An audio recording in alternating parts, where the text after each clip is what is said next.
झारखंड में अब तक मैया योजना की गूंज हर तरफ सुनाई दे रही थी। सभी के जुबान पर इस योजना का नाम था। अगर देखें तो सदन के अंदर से लेकर सड़क और चुनाव में अब तक हर तरफ इस योजना का जिक्र होता गया। लेकिन इन सब के बीच अब पीएम मोदी तक देश की सबसे बड़ी योजना की खबर पहुंच गई। यह मामला नीति आयोग की बैठक में सामने आया।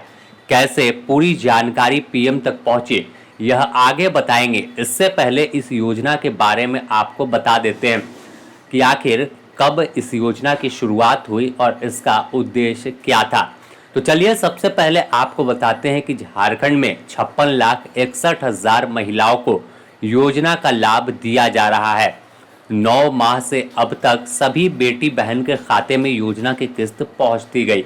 हालांकि बाद में कुछ लोगों का नाम कटा और सत्यापन किया गया। योजना में शुरुआत में 1,000 रुपए की राशि दी गई, जिसे बाद में बढ़ाकर 2,500 रुपए कर दिया गया, जिससे यह योजना की चर्चा हर तरफ शुरू हो गई। झारखंड ही नहीं, अन्य राज्यों में भी झारखंड से बाहर इसी तरह की योजना शुरू करने को लेकर तमाम सरकार अब विचार कर रही है। महिलाओं को सम्मान देने की बात अगर कहीं पर आती है तो उसमें हर लोग उदाहरण के तौर पर मैया योजना की बात जरूर करते हैं।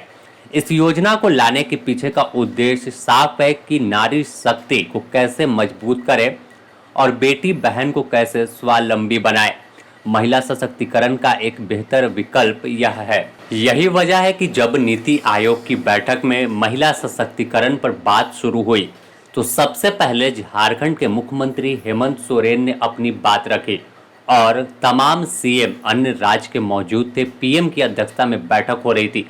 पीएम को हेमंत ने बताया कि किस तरह से इस योजना को चलाया जा रहा है और कैसे पूरे तैयारी की गई है। साथ ही यह भी हेमंत सोरेन ने वहां पर रखा कि अब तक 50 लाख से अधिक महिलाओं को हर माह 2,500 रुपए सरकार भेज रही है।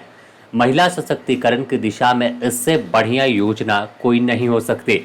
इसके बाद अन्य जो योजना है, सावित्री बाई फुले हो या और भी कई महिलाओं को स्वावलंबी बनाने की दिशा में राज्य सरकार जो योजना चला रही है, फूलो जानो योजना हो, उन तमाम योजनाओं की जानकारी पीएम के पास रखी है।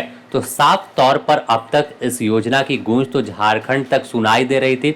लेकिन अब जब नीति आयोग की बैठक हो रही थी, भारत के सभी राज्य के सीएम पहुंचे हुए थे, पीएम की अध्यक्षता में हो रही थी, तो इस दौरान भी इस योजना के बारे में सीएम ने बड़ा बेबाकी से तमाम जानकारी दी है कि कैसे पूरी तरह से जो तैयारी है वो की गई थी और कैसे इस योजना को धरातल पर उतारा गया। अगर देखें तो इस योजना की शुरुआत आज से 9 माह पहले की गई थी, लेकिन इसके बाद कई तरह की इसमें कठिनाइयां आई। इसके बावजूद योजना लगातार चलती रही।